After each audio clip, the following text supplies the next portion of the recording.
Are you ready for us to get started? I am. Yes, I'm ready whenever you are. Okay. Well, let's go ahead and start. Again, just a few reminders. We've got time at the end to ask questions today. Please make sure you're on mute during the webinar. Any feedback or questions you have, you can enter into the chat box. And then following today's webinar, a copy of this presentation and a recorded version will be posted on the CDA grant webpage. With that, welcome everyone to the Bridge to Recovery Grant Program webinar. My name is Brittany Trujillo and I work with Public Consulting Group. I'm a senior consultant there and the project manager for this work with the California Department of Aging. A little bit about Public Consulting Group, or PCG, and our role in the process so you know why we're here. We are a public sector consulting firm that works mostly with health, education, human services agencies, and most of those are, again, public sector, so state, county, city, local governments. CDA has contracted with us to provide fiscal intermediary services. So our role with this project and with CDA is really helping them design the overall grant program, evaluating applications and providing recommendations to CDA, helping to disperse the awarded funds, manage reporting. We're also providing technical assistance to applicants throughout the application, award, and payment processes. So we're working very closely with CDA throughout the next few years and supporting all of you as you apply through this process. With that, Chantel, I will turn it over to you. Great. Thank you, Brittany. Good afternoon, everyone. My name is Chantel Bush. I am the Health at Home Branch Chief with the California Department of Aging, and I oversee our Home and Community-Based Services program. So today we are talking about the details of the Bridge to Recovery grant opportunity. And Brittany, if you could advance to the next slide, that would be great. And the next slide, please. So $55.85 million for the Bridge to Recovery for Adult Day Services COVID-19 Mitigation and Resilience Grant Program was approved in the 2022-2023 governor's budget. This grant funding is intended for the purposes of preventing COVID-19 infection, preparing for public health emergencies, and to improve workforce recruitment and retention, and programs such as CBAS and the Program of All-Inclusive Care for the Elderly, and also other 80 adult day programs. And the intent is to help to improve health and safety and the well-being of vulnerable, at-risk older adults and people with disabilities through safe access to in-center congregate services.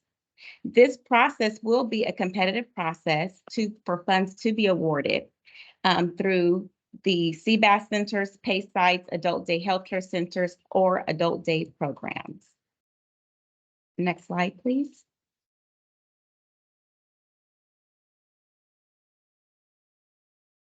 So the funding parameters include that grantees who are awarded funding, they will receive their funding on a reimbursement basis. So grantees will be eligible for reimbursement on eligible and allowable project costs. All of these details will be outlined within the request for application. And grantees will need to submit the following in order to receive funds on a reimbursement basis. We will provide funding on a reimbursement basis once an approved invoice is submitted, and as long as there's supporting documentation that justifies the expenses. Grantees who are awarded funding will also be able to submit invoices throughout the program period, according to their project plan and timeline. So this project's funding does go through June 30th of 2026. However, for closeout purposes, we will require final invoices to be submitted 1 month in advance. And the failure to submit timely invoices could result in the loss of payments. Next slide, please. This following page really highlights in detail some very important deadlines, so I'd really like to draw your attention to this. We are currently in the activity period where we are accepting letters of intent. So that opens on May 1st and it will close on May 15th at 5 p.m. Pacific Standard Time. So please, if you have not yet submitted your letter of intent, it is indeed a requirement in order to be able to qualify to submit an application once that opens. The application period for this request for application will open on May 16th, and we will be able to provide technical assistance for the web for that period of time. And that technical assistance period will begin on May 23rd, 2023. We will be hosting another webinar just to give you all an opportunity to review the contents of the RFA and to be able to come and get more details about that process and to also ask any additional questions that will aid you in the completion of your application. The deadline to submit written questions based upon the RFA will be May 31st, 2023 by 5 p.m. Any questions and answers that are provided during that period will be considered an addendum to the request for application and will be posted on the CDA website by June 7th, 2023. This is a critical date, so please mark your calendars that you have up until July 17th, 2023 to submit your application for this grant opportunity. So keep in mind that the application period opens on May 16th, 2023, and it will be open for 60 days, and it will close on July 17th, 2023. We intend to provide award notifications in early fall of 2023. So right now we are anticipating October 2023, and then all funds must be expended by March 31st, 2026. And that will provide the opportunity for that closeout period that I previously mentioned. Next slide, thank you. Eligible applicants for this grant opportunity include adult day healthcare centers who are licensed by the California Department of Public Health and are certified as community-based adult services by the California Department of Aging. Other entities that are eligible are adult day programs that are licensed by the California Department of Social Services, and also PACE sites, the program of all-inclusive care for the elderly, which are eligible at the nursing home level of care by the Department of Healthcare Services. Next slide. As a reminder, all interested applicants must complete a letter of intent by 5 p.m. on May 15th. So that is coming up this Monday, so please be mindful of that time frame. And your letter of intent must be submitted through Grants Connect. So once you go through that online portal and that platform, you will be able to follow those instructions in order to complete your letter of intent. Again, the application period for the request for applications will open on May 16th and will close on July 17th. So interested and eligible applicants who have completed a letter of intent by the deadline will have 60 days to complete their application. The entities must also be licensed and in good standing in California. Some of the eligible activities that providers can expend funds on include facilities and staffing improvements. We have been hearing a lot from our various networks that some of the most challenging things that they are facing regarding returning to in-center services is making sure that their facilities are equipped for in-center congregate settings, and also to ensure that they have the staffing in order to service their participants. The funding can also be used for new projects or to supplement an existing project. Applicants may not use the grant funding to supplant existing funds. In other words, if you receive funds for an existing project that you've used towards any other enhancements for your center, then those funds, the funds for this grant cannot be used to supplant those. You can use them for other projects to supplement, and we will provide greater detail around that requirement in the request for application. Some of the facility improvements that applicants can use the grant funding towards to invest in needed infection prevention and measures include, but is not limited to, the following projects, such as building ventilation, which means you can add or improve your ventilation systems based upon the CDC standards. You can also use the funding for airflow and air filtration by repairing or installing air filters to meet the CDC standards. You can also utilize the funding for modifying usable space, repurposing outdoor areas, creating areas to expand social distancing, if you will, just to ensure that all participants and staff feel safe and able to congregate. For sanitation and infection control. Also for vehicle modifications, we have heard from a number of our network providers that there are concerns with making sure that their vehicles are up to standard, that they're safe, and that they're in a position to be able to transport their participants safely. So we understand that there may be a need for upgrading, modifying, and basically just maintenance of your existing vehicles, which this funding can be used towards. An additional component that this funding can be used towards is for telehealth, which means to be able to improve access to participant services via the telehealth modality. Next slide. Additionally, staffing, we have heard loud and clear from our network providers that they really want to be able to stabilize and retain their workforce. And in order to do that, they must meet the requirements of their licensing standards by having staff that meets the ratio for serving their participants in center. So this funding can also be used to towards the following projects, which include staff recruitment and retention. And that can include the costs associated with posting your jobs and or providing sign-on bonuses or retention bonuses to your existing staff. It may also be used to hire temporary workers and to provide an increase in their salary in order to maintain a position or to fill a vacancy. And we know some of the key required positions for running your centers include nurses and social workers and therapists, and also transportation drivers. And we want to make it available for you to be able to maintain your workforce by providing an opportunity where you can incentivize them through an increase within their salary to maintain their employment with your entity. We also understand that this funding can be used towards wage differential, just making that an opportunity for competitive wages where you can retain your staff because there's obviously a strong skill set that many of them already have in order to be able to serve and support your existing network of participants, and also wanting to make sure that it comports to whatever the local labor laws are. So we will have standards and parameters set within the RFA that specifies exactly how wage differentials will be calculated, and you can use towards the you can use funding towards that effort.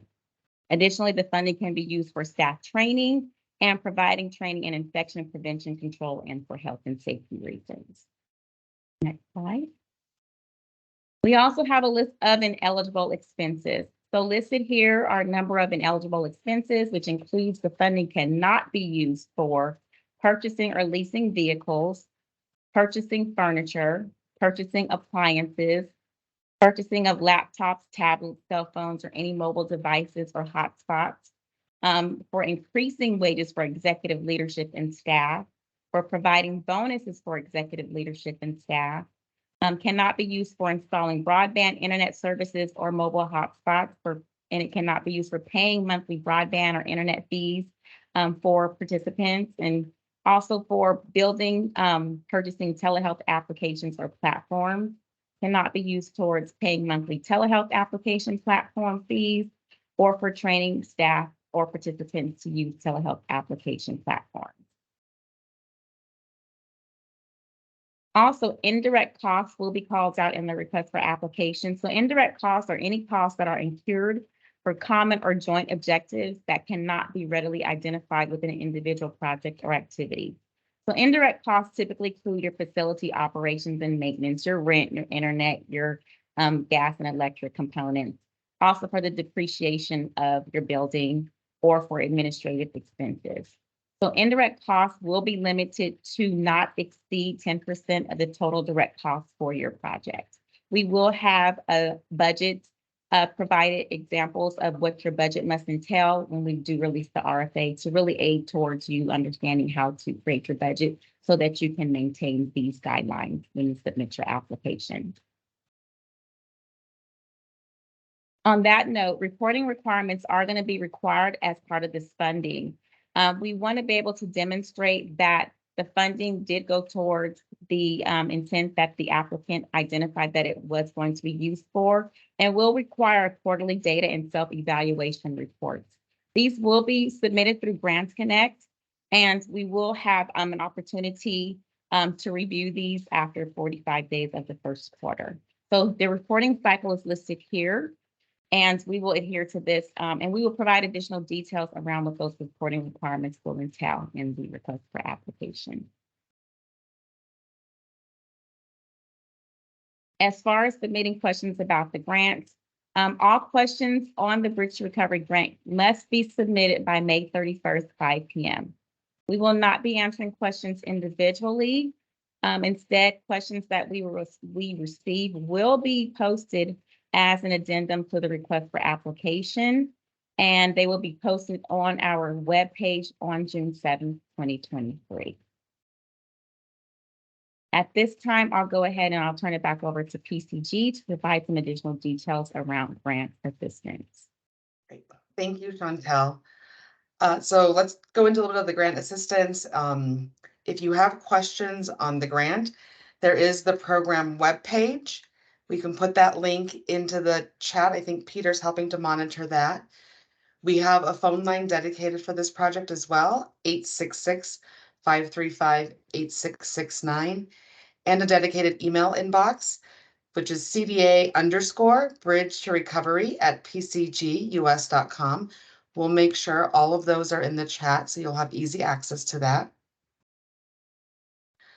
Let's talk a little bit now about submitting the letter of intent through Grants Connect. I've been looking at the chat. I know a lot of questions have come in on that, so let's walk through that a little bit here. So as a reminder, you've heard Chantel say, and we'll say again, anyone interested who's in applying for the grant must submit a letter of intent by 5 p.m. Pacific time on May 15th, 2023. That is next Monday. They have to be submitted through Grants Connect. And I'll reiterate that you have to click submit. Once you've answered all of the questions, you have to click submit, not just save. I know that sometimes you can save and it remains in draft form. You have to click that submit button in order for it to go through and be counted. The letter of intent is part of the actual application process to express your interest in the grant.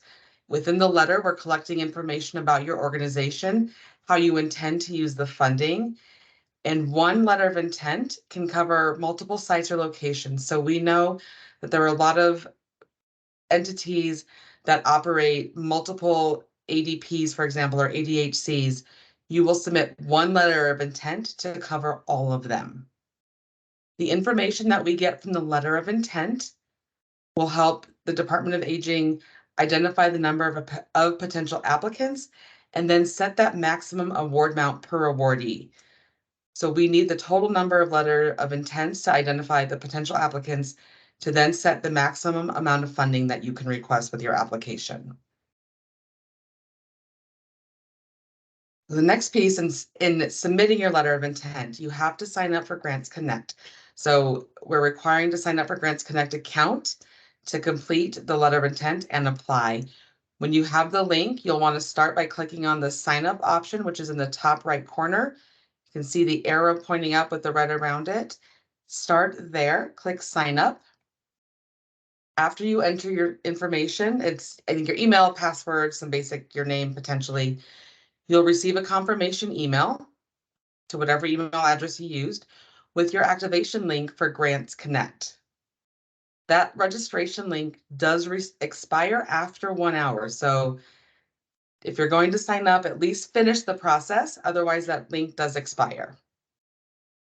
If you don't see the email, make sure you check your spam or other folder, depending on what type of email platform you're using. There's different folders this can go to. So just check those other folders to make sure it didn't get sent there. If you didn't receive it and it doesn't exist anywhere, on that sign-in page at the bottom, you can select resend account verification email, and you'll get another email with the verification link. After you verify your email, you can then start the letter of intent. You'll want to click the Start the New Application button, which is on your bottom right of this page. Click that, and then you'll be able to go in to access the letter of intent and start that process to fill it out. There's also support offered through Grants Connect itself, which you can access at the bottom right of your screen on the sign-in page. You'll click the question mark next to your name in the top right corner of that screen. Again, you can see it's highlighted in red here.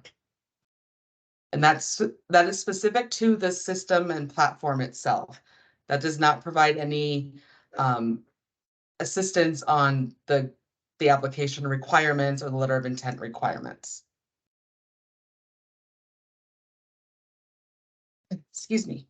Chantel, I think this is next for you, although I'm happy to cover it if you would like me to cover the slide. No problem. Thank you, Brittany. So as a reminder, the application opens on May 16th, 2023, and it will close on July 17th, 2023. You will have 60 days to complete your request for application. That will give you enough time to review the request for application and then come to our next webinar on May 23rd with any questions that we will happily answer in order to assist you with completing and submitting your best submission for this grant funding opportunity. Again, the grants will be, the applications will be submitted through Grants Connect, which is the same platform that you have used to complete your letter of intent.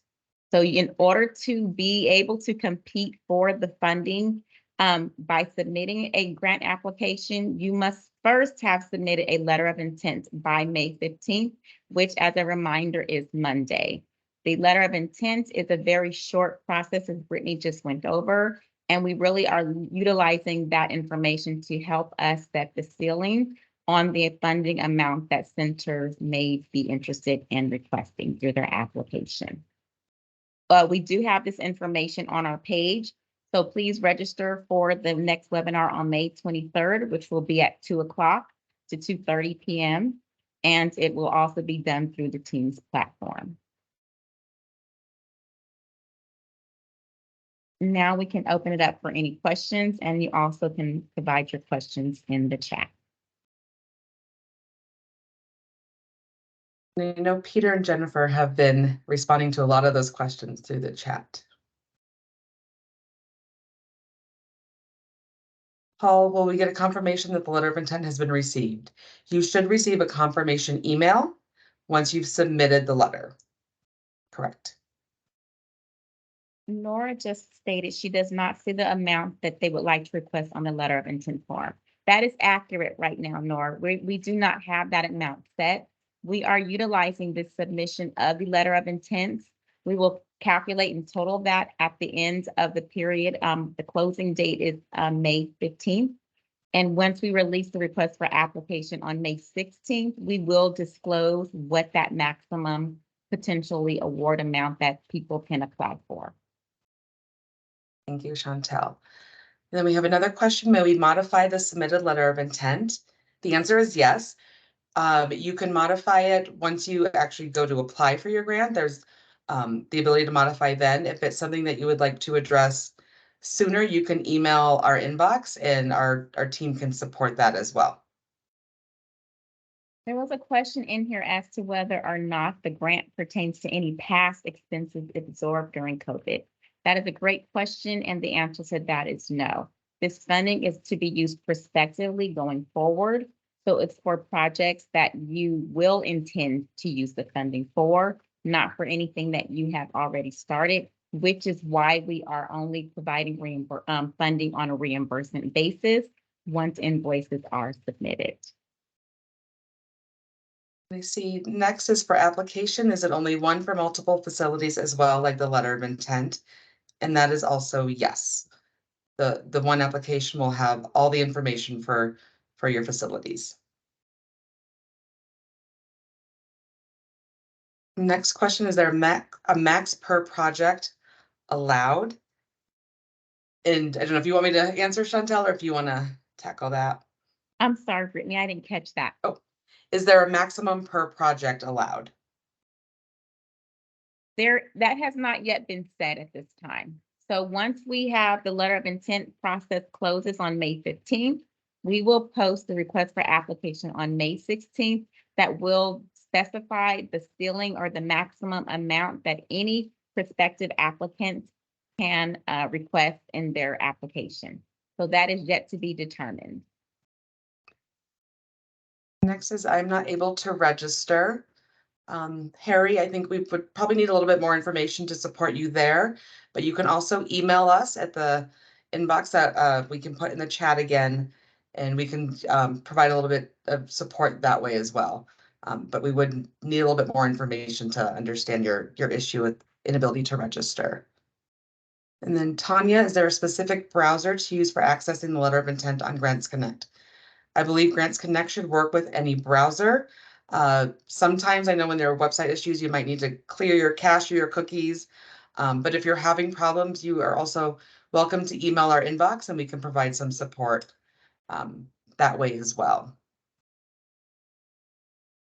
Jenny, one letter of intent for multiple centers, correct? Do I include the names of all the centers in the letter of intent?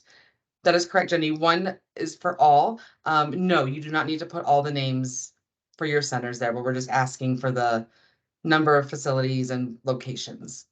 Counties, I should say, not all their addresses. There's a question here that says the size of the awards may impact the project type. Is it acceptable to change the type of project between the letter of intent and proposal stage of the process? That would be yes. Our intent is for you to provide us input as to what you foresee using this funding for. And we do recognize that depending upon the amount available, that could, impact your project. So you may have to make some decisions on how you would like to move forward in order to maximize the funding that you would be allowed to request. Thank you, Chantel. Sharon asked, licensed day program only, correct? We also have community-based adult day programs.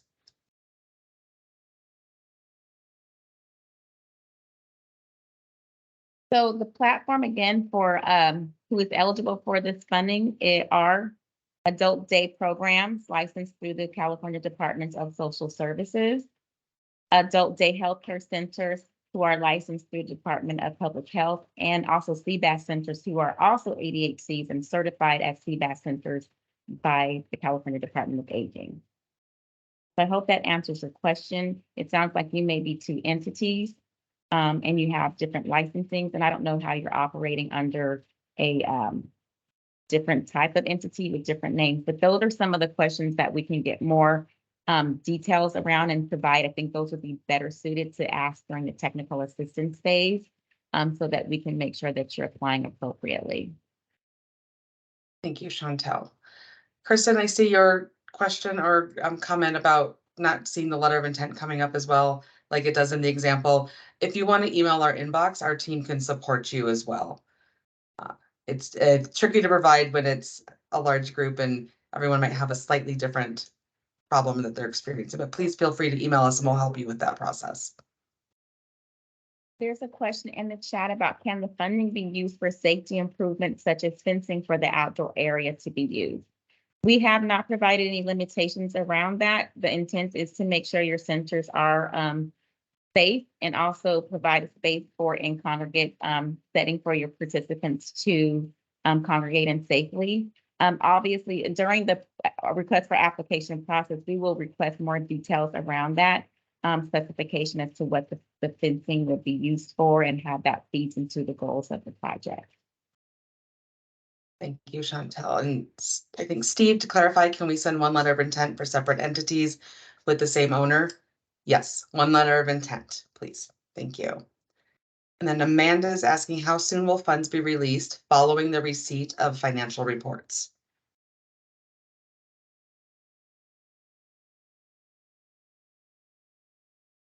That would be a question better suited for our fiscal team. I think you would have better insights to know, making sure, of course, the invoices have to be approved. We have state guidelines that we follow because funding is released through our fiscal intermediary, but we also have some guidelines through state controller's office that we have to adhere to. So we could provide more details around that at a later time. Thank you, Chantel. And then Harry asked if the date can be extended after May 15th. Can you repeat that question, Brittany? Yeah, Harry asked if the date can be extended after May 15th, I believe in relation to the letter of intent. Can the deadline be extended to submit that? Harry, unfortunately, no. May 15th is the deadline. We opened the letter of intent on May 1st. So we provided 15 days for any interested applicants who may be interested in this funding opportunity to apply. It's a very short process. The letter of intent should take no more than 10 minutes, maybe not even more than 5 minutes. So it's very imperative that you do complete that within the timeline in order to be able to complete and submit an application when the funding opportunity opens on May 16th. Thank you. And then Catherine is asking, do the invoices need to be dated after the award letter?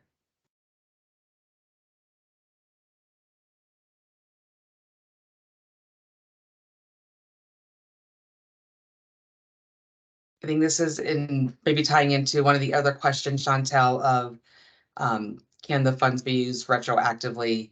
I think this is kind of a follow-up is, do the invoices have to be after the award letter as well? I would say yes.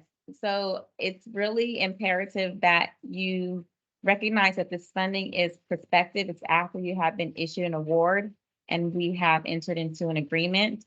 So we will make sure that the invoices do match up to that requirement before they can be reimbursed. And Amanda's asking, did I see a slide that stated that questions can't be asked after May 31st? If so, why is this?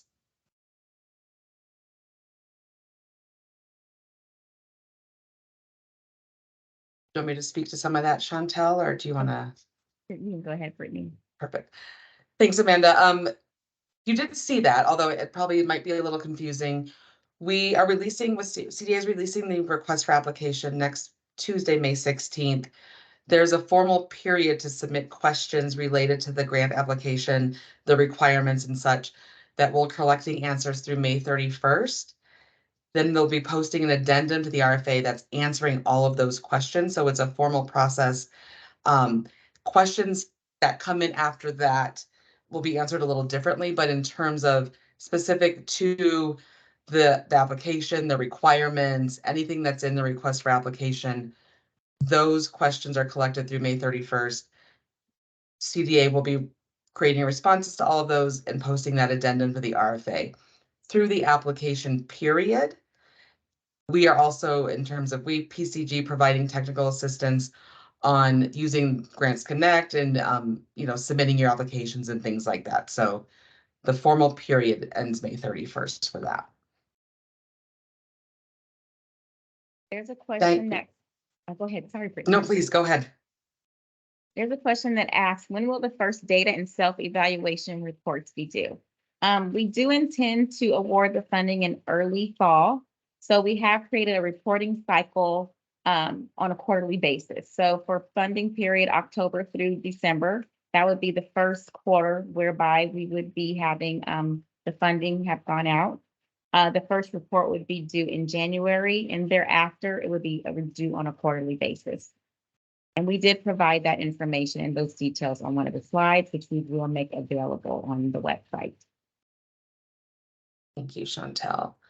Ming, can we input more than one license number in the letter of intent form? Is that okay? Yes, I think that is fine. There might be some character limits. I don't remember what we put on those. So if you can, that is fine. There's nothing that's, says you can't do that.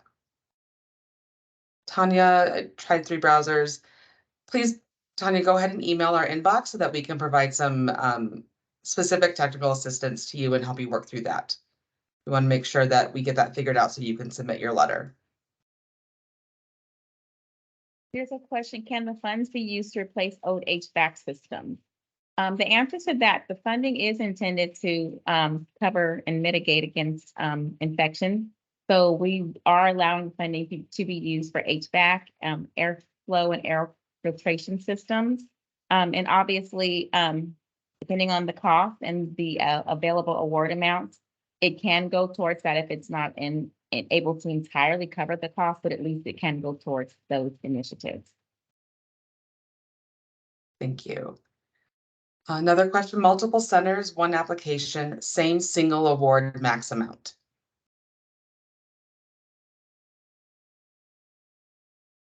That's yes. Right, yeah. Sorry, I had to process that for a minute. But yes, the answer to that is yes. Having the same problems with the Grants Connect page. Again, if anyone having problems, please email our inbox and we will have our TA team reach out to you and help you navigate that. We want to make sure that we get that resolved for you so that you have the opportunity to submit your letter. So please email us so we can get in touch with you specifically. I'm not finding the full RFA on the website. Could someone please share? David, that hasn't posted yet. That will be next Tuesday, May 16th. Sorry, Chantal, I think maybe you were about to say the same thing. Yeah, you got it. Eric, we submitted multiple letters of intent, thinking we needed one per facility. What should we do?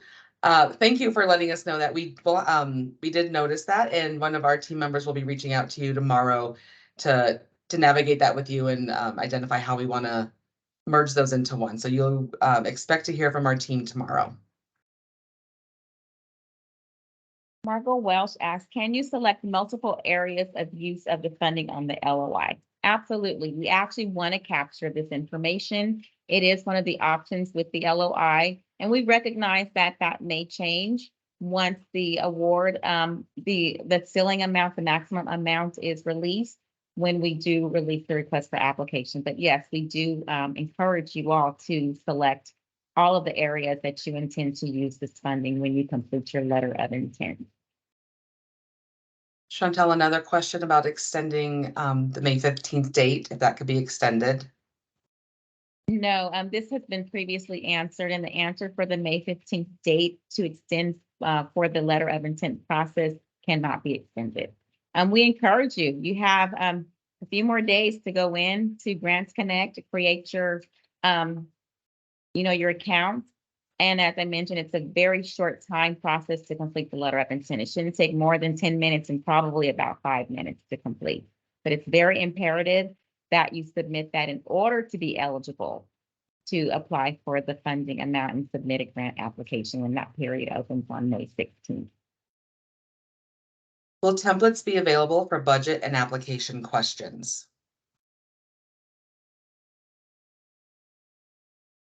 We do intend to provide a budget, a sample budget with the release of the request for application. It just will make it more simplistic on the back end when if we do award a contract to a potential applicant. And are there previous awards to review?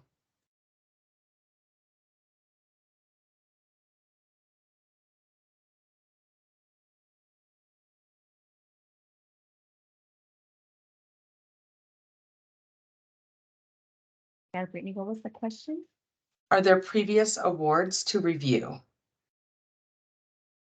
There currently aren't any previous awards to review, not for this funding opportunity. That window has not opened just yet. There will be an opportunity to get technical assistance during the period up until May 31st. Once the RFA is released, we encourage you to really read through that and highlight any questions that you have so that we can provide you with some technical assistance and guidance so that you can submit your best application for this funding opportunity. Another question, Chantel, that the letter of intent asks which type of facility you operate and offers other as an option. What eligible group would that entail? There is no eligible group other than the 3 that we've identified. However, we just want to be cognizant that perhaps if there was a misunderstanding as to what category you fall in, we want you to specify what that other is or how you identify yourself so that we do not exclude anyone from this opportunity. And then we have an opportunity to do some pointed outreach to you just to make sure that you are an eligible entity. But it gives us an opportunity to see if there was any miscommunication on our side that may have generated someone believing that they qualify for this funding as one of those 3 eligible entities. Thank you. Another question, will there be a criteria list of what the funds or award can be used for? We did show that on the slide, and I'm backing up the slides to show those activities. There are a few different slides within here, and that's also information that's included in the RFA that will be released next Tuesday on May 16th. So they exist here within the presentation, which will be, I believe, added to CDA's webpage as well, but also included in the RFA. So you'll be able to Brittany, see they're that in also- multiple. Sorry to interject. They're also presently on the grant webpage. So if people want to just check that, they will see them there. Great. Thank you, Peter. Mhm.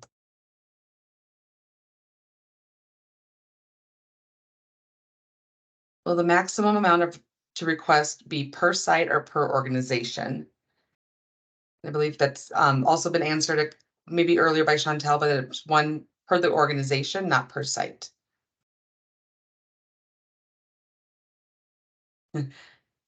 Thank you, Debbie. They were able to submit the letter of intent, so thank you for letting us know that it does seem to be working, maybe just some difficulties other areas, but I'm afraid not all who submit the proposal will be awarded, correct? Are there minimum criteria to follow for the RFP? Yes, this is a competitive process. So we are going to be very transparent around our RFA review criteria. So that will give you an opportunity to identify what you need to submit, what we're going to be looking for and scoring you on.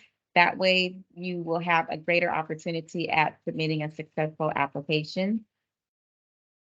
So of course, those that don't meet the criteria or fail the criteria on the front end or are deemed ineligible, those are the entities that will not have an opportunity for this award funding.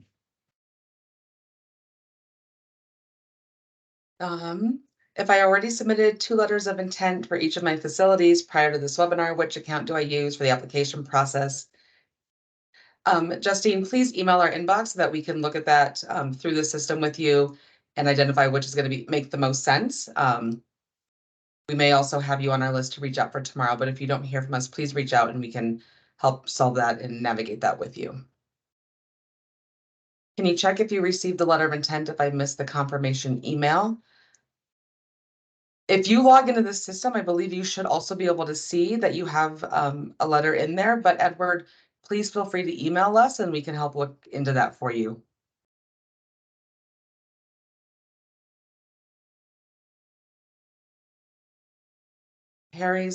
I think back to Harry asked a question about extending the letter of intent past May 15th, and I think this might be a follow-up comment because a lot of senders are not able to get through the letter of intent process.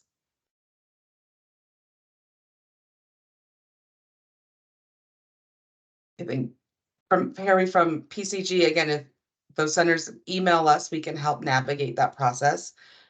We can provide technical assistance to support people with that so that they have that opportunity.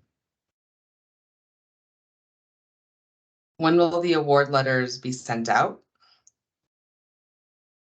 We're anticipating that around October of this year, but there's not been a definitive date set yet.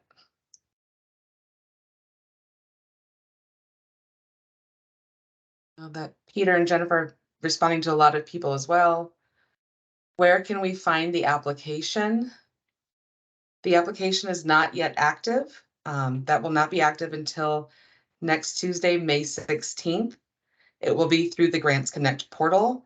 All of the information that gets posted next week, including the RFA, will have the link in that information for the application, but it doesn't exist for access yet.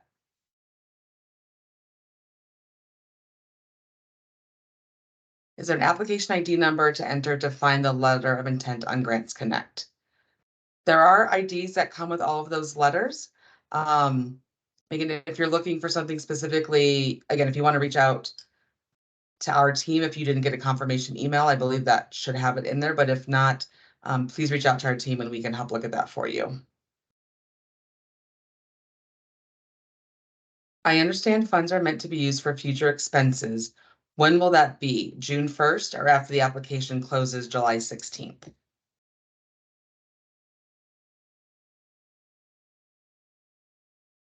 First, funds have to be awarded. So we have an award period, whereby we will be reviewing the applications.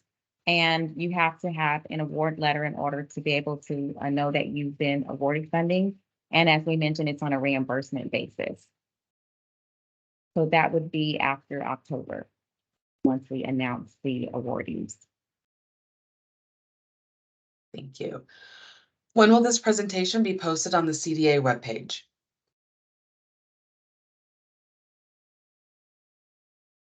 We will post this by the end of the week.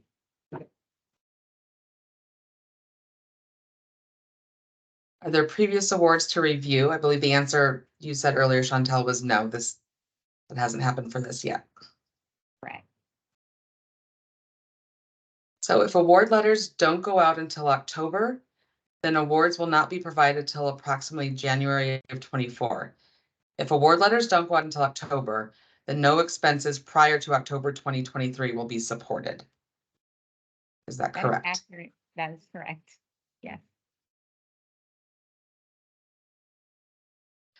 Can you explain it can't entirely cover the cost relative to the question on whether it can be used to replace old HVAC equipment? Yes, I believe this was a follow-up to something I had previously stated. So in other words, if you do intend to, you have to provide the cost out, obviously, of what you intend to use the funding for. But let's say, for example, that exceeds the amount of the awards you're getting.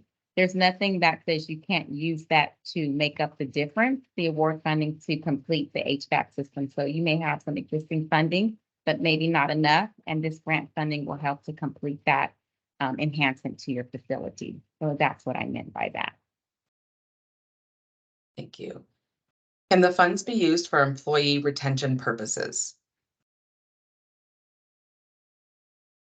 The funding Yeah. is intended as an incentive, hopefully to be able to retain your, your workforce.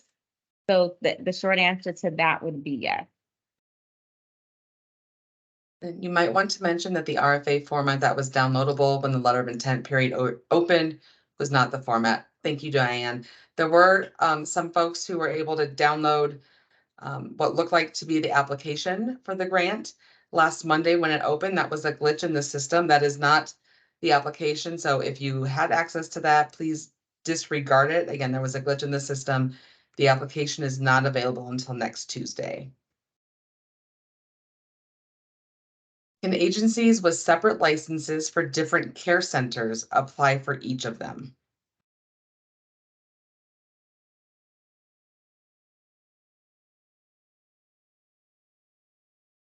This sounds like a question we received where perhaps maybe you're operating a pay center and you also have an adult day program.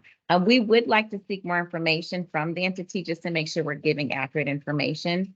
So I would recommend that this question be emailed directly to the BTR PCG mailbox so that we can provide a clearer answer. I don't want to give an off-kilter answer without knowing more specifics around the details of this question. If raises have already been provided, but will be challenging to sustain, can the funding be used to sustain the improved wage?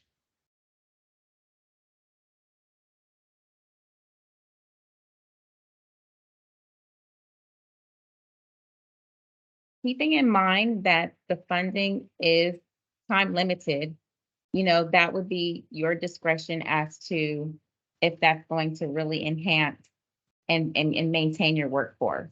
So it's not to say that you can't provide the wage differential. I don't know that this funding will necessarily sustain the improved wage. That would be something that the center itself would have to be responsible for once that funding was used.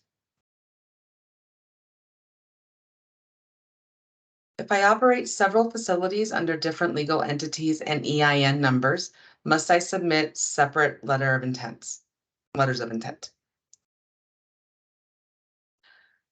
I believe our answer for that has been no, one letter of intent to cover multiple facilities. There's a question here about the $55.4 million and if it can be increased to 100 million because of too many awardees. No, the budget was approved for 55.4 million. That is the maximum amount of funding that can be dispersed. And we are using the letter of intent process to identify what the maximum award amount would be per entity once that period closes. So there's no opportunity to increase the 55.4 million to 100 million. There was a slide saying that leadership staff are not eligible for salary increases or bonuses. Does this include the program director? That would be correct.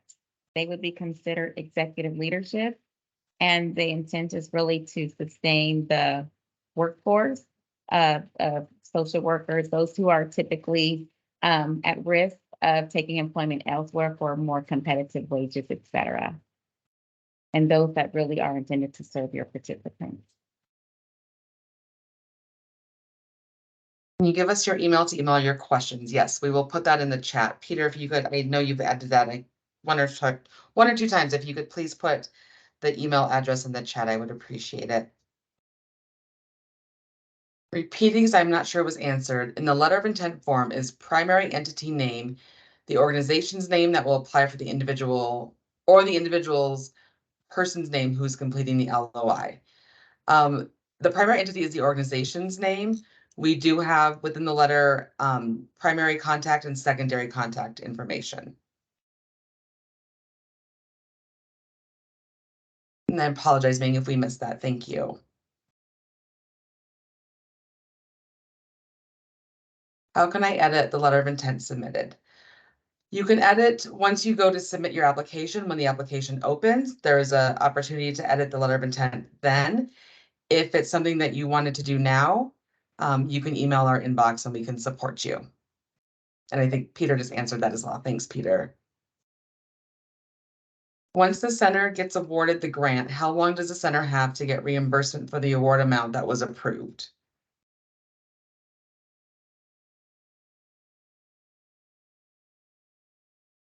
Can you repeat that, Brittany? Yep.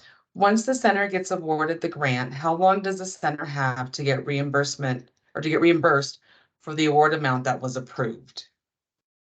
Again, the reimbursement's going to be based on the submission of invoices, and there would be some really clear criteria around that.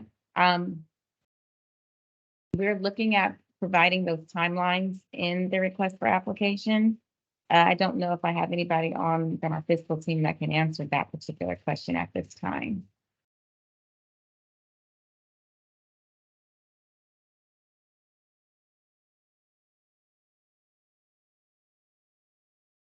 So that's something we'll have to provide a response, a written response to once we get the proper staff to address that question. Apologies, we don't have an answer right now. We need to install an HVAC system now, and the work will be completed around October. Is this an eligible cost? As mentioned, anything prior to being awarded funding is not going to be covered. It's all prospective after you have been awarded a grant amount. So the answer to that would be no. Another question, Chantel, is the program director is hugely at risk. They are skilled, often RNs and MSWs, again, staff who are at risk. Is this negotiable? I'm sorry, I missed the reasoning why this was a decision made. Is there language in the grant that was approved by the legislature?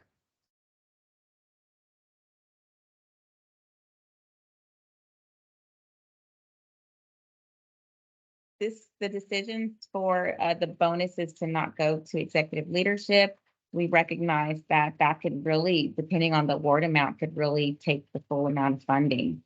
And we were hoping that the funding would be stretched in a manner whereby it would better serve the facility and the participants.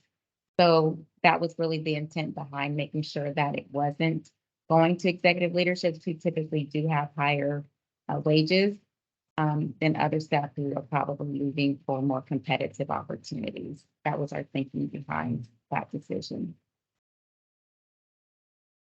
Chantel, another question. If a new center is getting a CDPH/CDA license after the due date, can the new center still apply?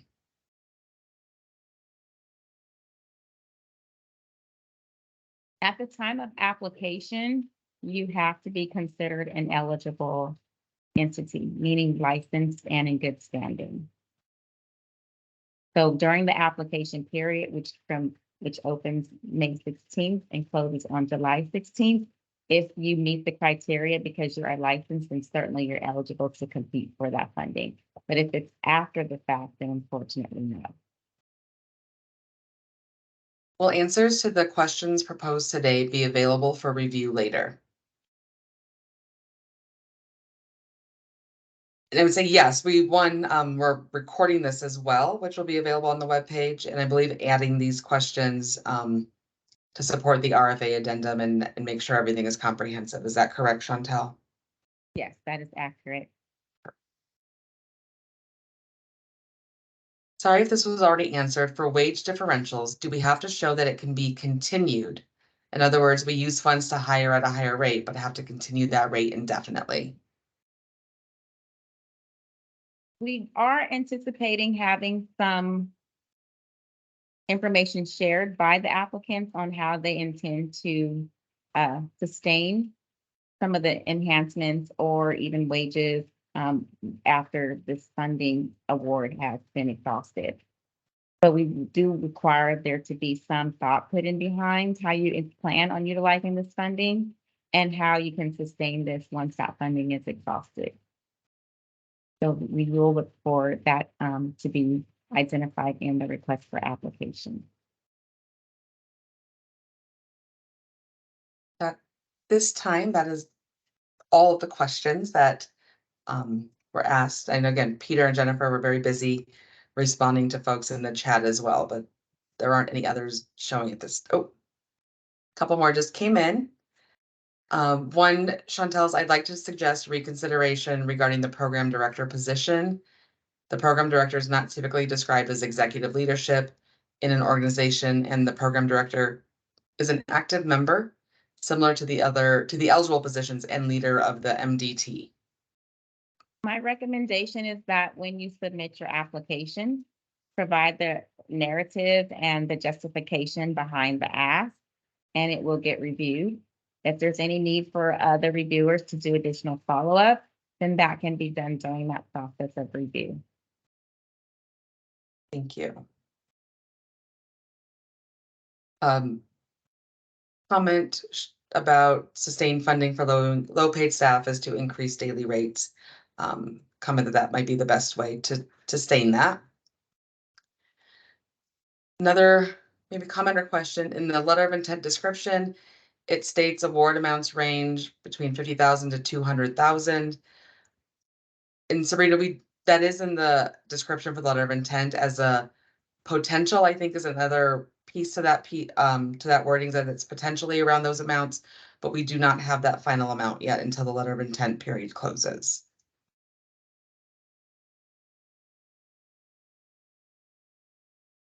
Can employee grant be used for bonus and benefits, healthcare, vision, etc.?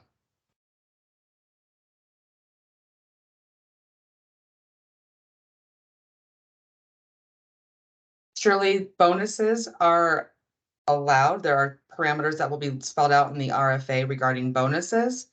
The benefits, healthcare, vision, Chantel, I don't know if you or someone from CDA want to address that piece. We consider those to more or less be fringe benefits. That's part of the hiring onboarding salary, but the intent is really to more so incentivize the salaries for retaining the staff, your workforce.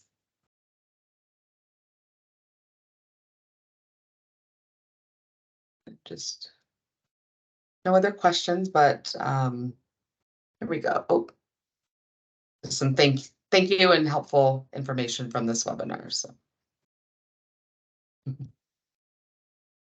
Debbie, I imagine there will be more questions once the next phase is released. Absolutely, the RFA will be out then, and you'll have more to ask us about. So please, we really encourage you to take the time and read through it once it's released, so that you can come to the next webinar with some very pointed questions, and hopefully it will help to aid you with submitting a really well-written request for application. Absolutely.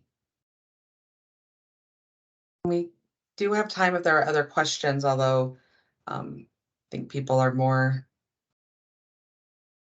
just ready for the next piece.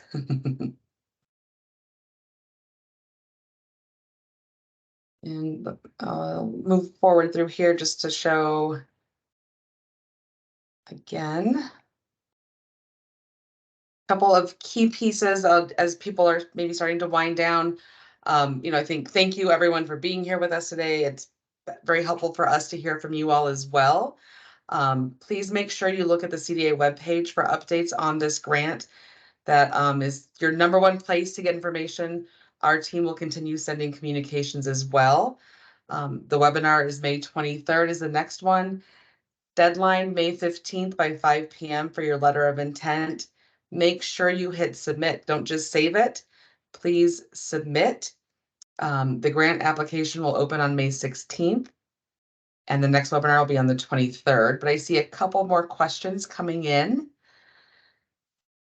Just registered and logged into Grant Connect and don't see an option to start new application. Jeremy, if you're not seeing that, please email our team and we can support you with that.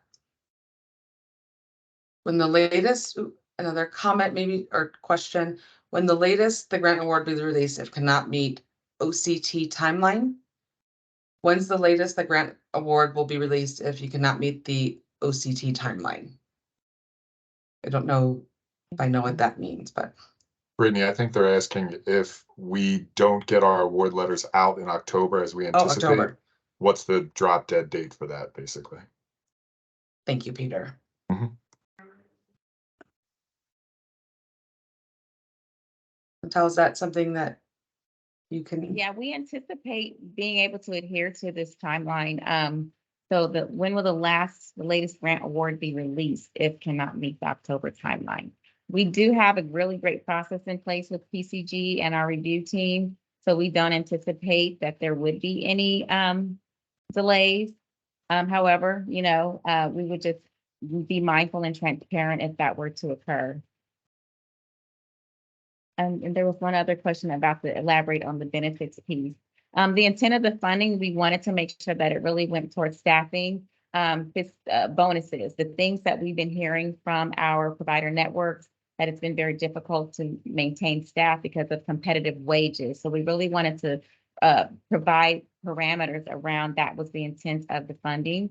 So to go to the benefits piece of the vision, the healthcare, et cetera, if that's part of how you anticipate maintaining and your workforce, and that's inclusive of their salaries, then it's just going to be incumbent upon you to be able to provide and justify the request. Thank you.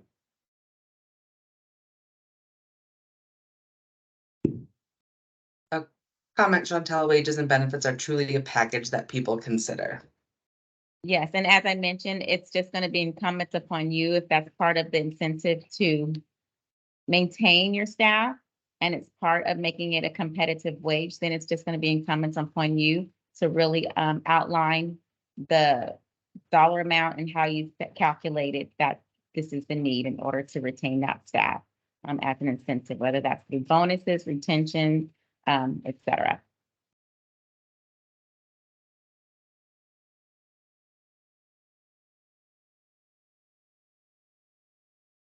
Don't see any other questions at this point.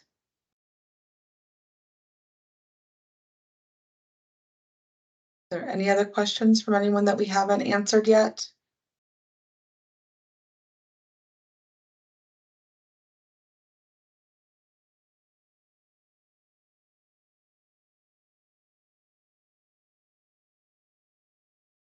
I think there's one starting.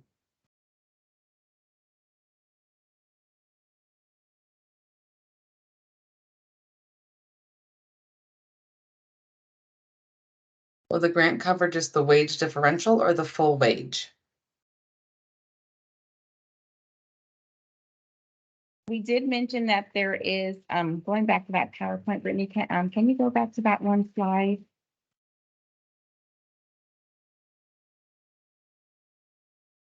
This one? Yes. So here we talk about staffing enhancements and staff recruitment and retention costs associated with posting a job. Also temporary workers' salaries for temporary workers. And that can be inclusive of whatever your salary packages include. So as far as the question about will the grant cover just the wage differential or the full wage, we also talk about temporary workers. So if that means that you're going to hire a temporary worker with this staff, then that seems like that would cover your question here of the full wages. So in other words, if it's a key required position, then obviously then that is what the funding can go towards as far as the full wages for making that higher, even if it's on a temporary basis. And then the entity will have to determine how they can sustain that or if they're able to sustain it once that funding has been exhausted. And Chantel, I think we've answered this question. If a new center will be getting the CDPH, CDA license after the due date, can they still apply? No, you must be eligible at the time of the application period. So when the application closes on July 17th, you must have been licensed and in good standing. So if it's July 18th, that's after the fact, and you will not have been deemed eligible for this funding opportunity. Will these slides be available? Yes, these will be on the CDA webpage for the grant.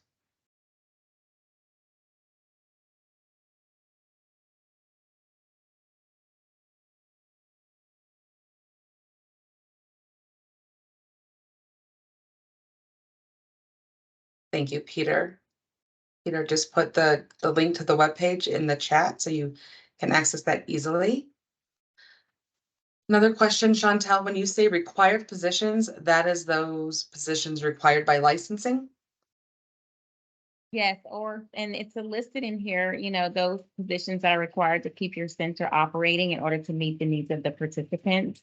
And it can be anything such as a nurse, a social worker, transportation drivers, anything to comply with the staffing ratios. I think the second bullet on the second section of this particular slide that's currently on the screen does address that.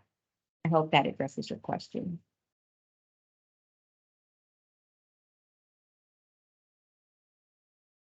Can it be new positions, i.e. providing additional services?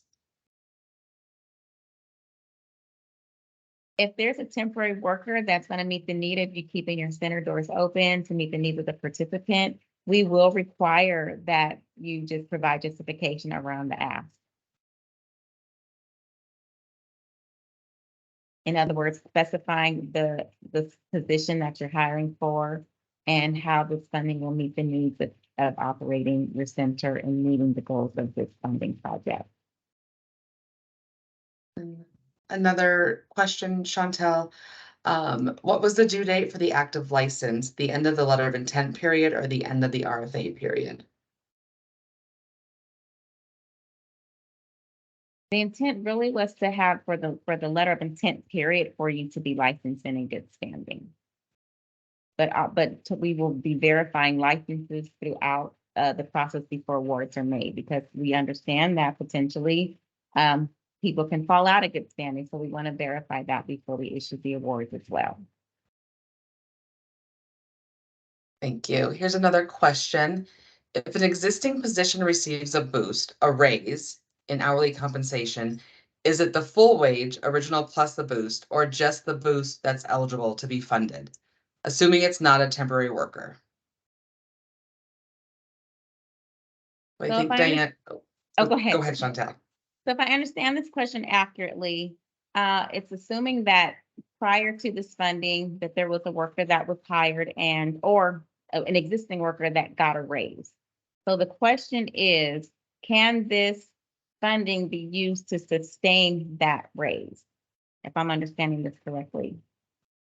And I think the way I'm reading this, Diane and Chantel, is if I already got staff on board and I want to give them raises to keep them, let's say somebody is making $15 an hour right now, and I want to increase their wage to $15.50. Is the grant funding only covering that extra 50 cents for that specified time period? Or is it covering now the $15.50? Well, for wage differentials, it would be the difference of what your existing wages are. So that's the funding. It's not intended to cover what you were already paying. It's intended to cover the difference of what you were paying. I hope So that. okay, so the 50 So cents in cover that 50 example. cents. Yeah. Okay. Sorry, I'm asking this again, but if the new license center does not have the licensing number as of now, they will not be able to apply for the letter of intent by May 15th. Is that correct, Chantel? The intent is for eligible entities to be applying right now. And they're eligible to apply. So this funding opportunity is not open for potential ADPs and ADHCs, et cetera. It's for those that are already eligible as and certified as those entities. But we will be also verifying licensing status so yes, at the onset of applying with your letter of intent, you should be eligible and meet all of the licensing requirements. Yes. At the end, and we determine that we are ready to award, we will be verifying again that the licenses are active and in good standing. So today, if you are not licensed as an adult day center, then you're not currently eligible to apply for, submit the letter of intent. It's intended for those that are currently licensed and meet those 3 criteria of the eligible entities. I apologize for any confusion. I may have paused with the prior response. Thank you, Chantel. Another question. Are we able to offer the wage increase as a stipend as opposed to an increase in wages? Otherwise, that increase is unsustainable after the end of the grant.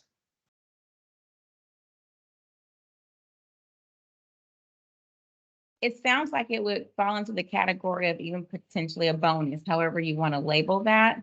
And we will have parameters around how big bonuses can be.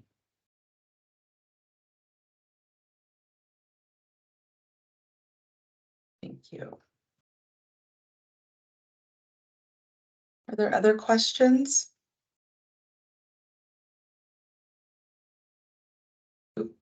To expand on the question regarding wage differentials, when applying for the grant funding, how far out can we calculate the wage differentials? Example, 50 cents wage differential for 1 year or 4 years when applying.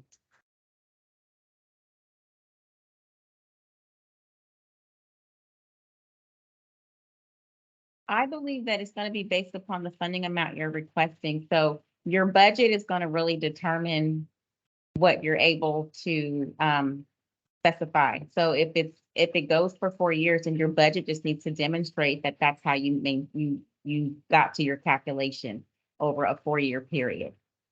So the budget detail is going to provide that explanation for us and helping us to understand how you came to the amount you requested for your wage differential, that it's over a course of a year or 4-year period. Will you be letting us know how big the bonuses can be when we are applying for the grant? Yes, we will provide that detail in the RFA. I thought I saw that funds had to be fully utilized by a certain date. Yes, that is correct. This funding opportunity goes through the June 30th of 2026. However, there's a closeout period ahead of that. We're looking at least 30 days prior to having all of your invoices and everything submitted for closeout.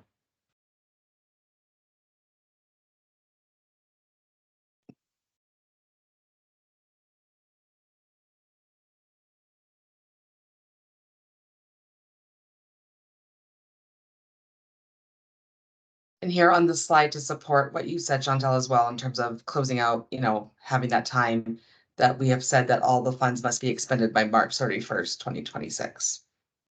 Thank you, Brittany. Yep.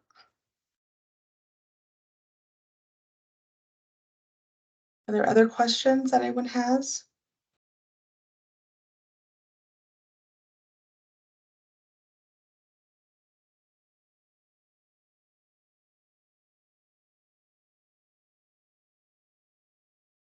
So that means any wage differentials have to be paid out by that date, correct? That is correct.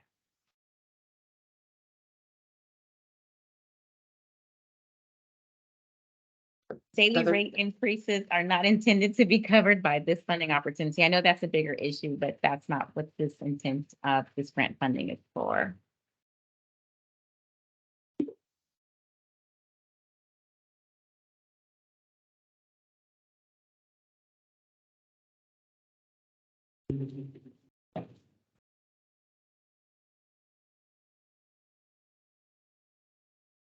Any other questions that people have?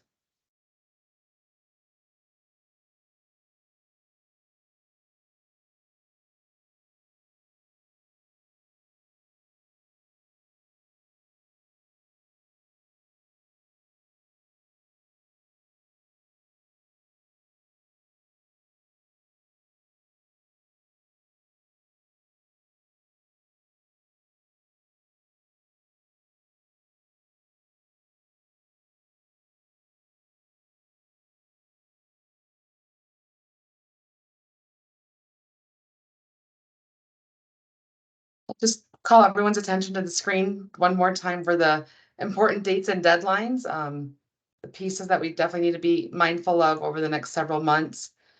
Submitting your letter of intent by next Tuesday, Monday, May 15th at 5 p.m. And I did see some questions come in as well, Chantel. Yeah. The reimbursement of the grant funding will be coming in after the center send in invoices by each month or annually. It would be each month or as often as you submit your invoices, we will review them and make sure that they meet the conditions for reimbursement. The budget submission is based on the program during the grant period, not the overall program beyond the grant. With that said, do we need to demonstrate sustainability? We will ask a question about around your sustainability of how you intend to sustain whatever this funding will be utilized for. So that's just a question that we do want all of the applicants to address. But your budget is going to be different. Obviously, you're going to have a budget worksheet that you're going to submit that we will also be reviewing. But yes, we do want to capture that information from each applicant as well.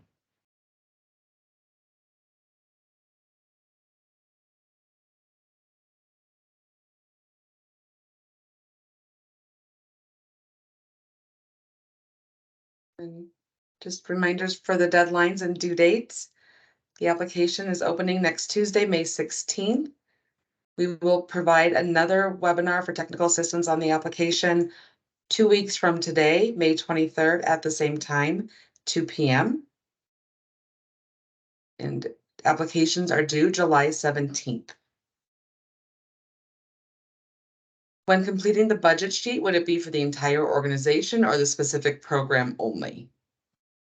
It's going to be specific to what you're asking for the funding to be used for.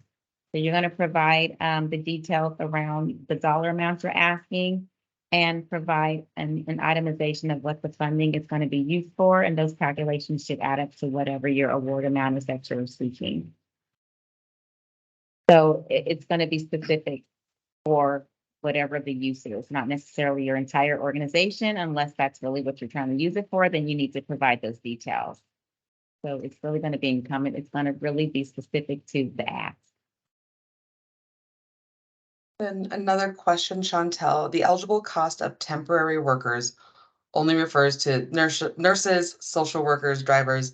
Does this mean health and program aides are not eligible costs for reimbursement?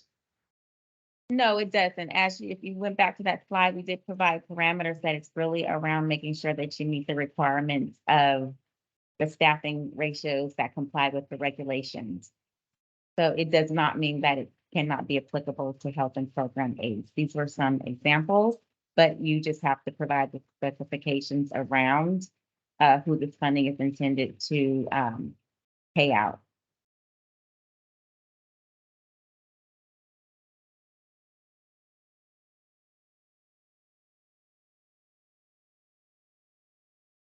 We have about 5 minutes left. Want to make sure that if there are other questions, people have the opportunity to ask those.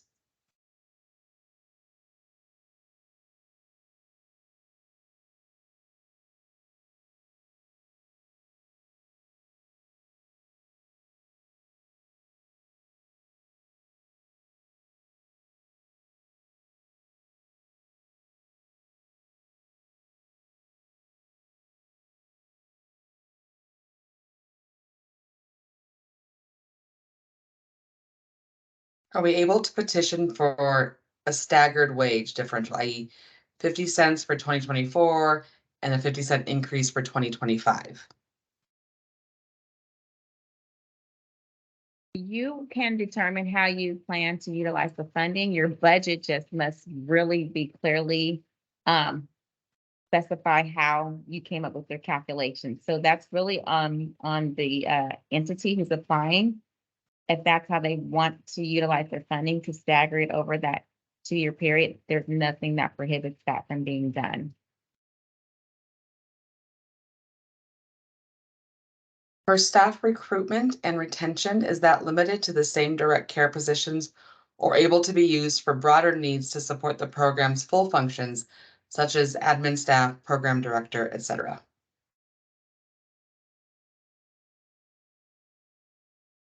The intent really was for the funding to make sure that we're maintaining staff that are on the verge of not keeping center operations going.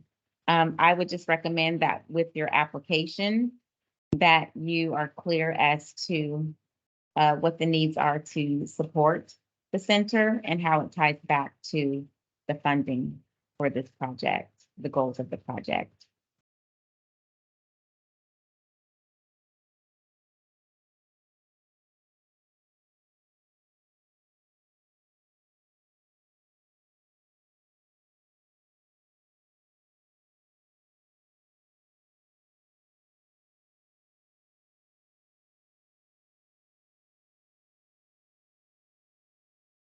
Are there any other questions from anyone?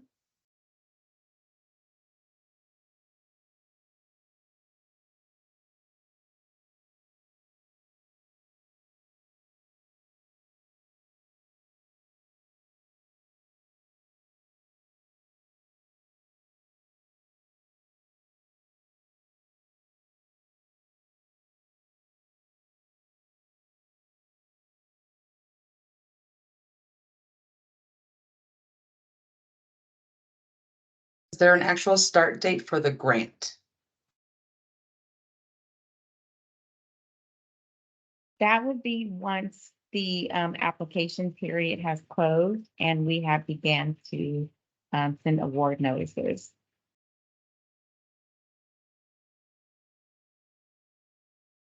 Which we anticipate to be in early fall.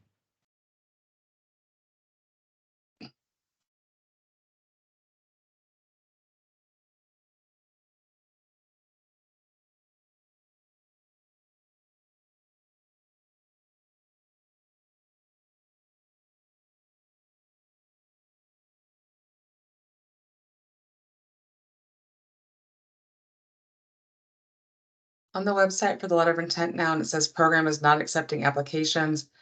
Program closed on April 26, 2023. I'm not sure we'll look into that, Sonia, but if you also want to email us, we can help navigate that with you, but that should not be the case. So, but we can also look into that on our end. But feel free to email us, it'll support you as well.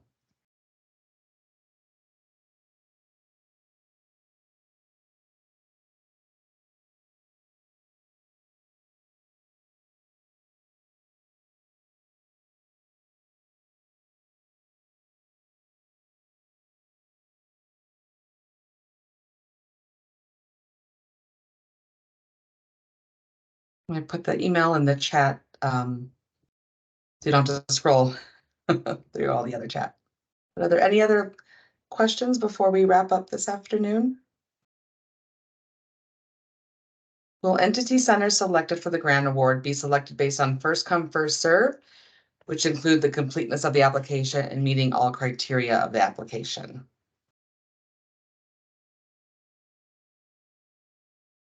No, it is a competitive process. We will be very transparent in what we are scoring applications on.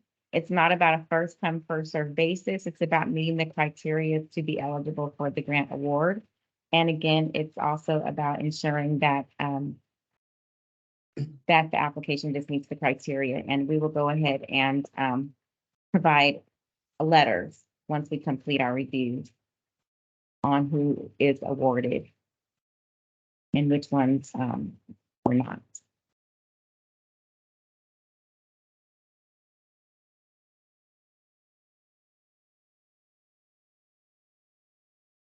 Are there any other questions? I know we're at time. Want to be mindful and respectful of people's time and other commitments. So I don't know if there are other questions, or Chantal, if there's anything else that you wanted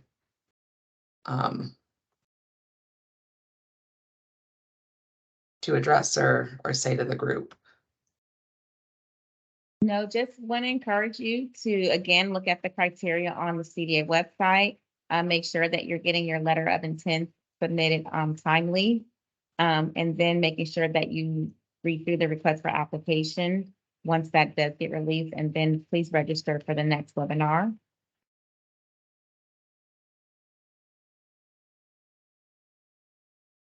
Thank you, everyone. Appreciate all the questions and conversation today. Thank you to CDA as well. Thank you, everyone.